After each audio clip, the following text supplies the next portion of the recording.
جناب صدیق اکبر گھر کا سارا مال لے کے آ گئے حضور کی بارگاہ میں، یہاں تک کہ آپ صدیق اکبر دیواروں پہ ہاتھ مارا کرتے تھے، کوئی چیز رہ تو نہیں گئی گھر کے اندر، گھر کا سارا مال یوں صاف کر کے سرکار کی بارگاہ میں رکھ دیا۔ جناب صدیق اکبر کو کم تو نہیں اذیت دی گئی؟ جب سرکار صلی اللہ تعالی علیہ وآلہ وسلم کے غلام صدیق اکبر مشرکین مکہ سے الجھ پڑے کہ تم محمد رسول اللہ کو گالیاں دیتے ہو، برا بھلا کہتے ہو، لوگوں نے آپ کو اتنا مارا، آپ لہو لہان ہو گئے۔ جب سانس میں سانس آئی تو پہلا سوال آپ کا یہ تھا اپنی والدہ سے، بتاؤ سرکار کیسے ہیں؟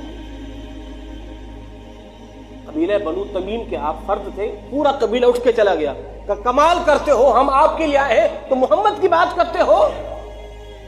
ماں پانی لیے، بیٹا صدیق پانی، ابو بکر پانی پی لو، کہا نہیں میں نے پانی نہیں پیا، خون اتنا بہہ چکا تھا، دودھ پی لو، کہا میں نے نہیں پینا، کہا کیوں نہیں پینا؟ تو اس وقت تک نہیں پیوں گا جب اپنے یار کو اپنی آنکھوں سے نہ دیکھوں۔ اور حضور کا رخ انور دیکھا اور سرکار سے لپک کر دھاڑے مار کے روئے کہ حضور آپ سلامت ہیں، پہ صدیق کو کسی چیز کی پریشانی نہیں ہے۔ جناب عمر چے جائے کہ جتنے جری تھے، جتنے بے باک تھے، جتنے نڈر تھے، مگر اذیتیں انہیں بھی دی گئی ہیں، راستہ ان کا بھی روکا گیا ہے۔ لڑائی جھگڑائی کے لیے لوگ ان کے در پر بھی آیا کرتے تھے، مگر عمر نے اسلام کا در تو نہیں چھوڑا۔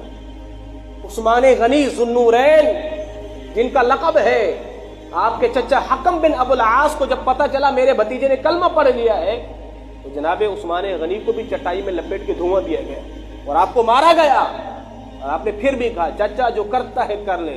عثمان نے اب اسلام کو نہیں چھوڑنا، قربانیاں دی ہیں بھائی ان لوگوں نے۔ اللہ اکبر، اللہ اکبر۔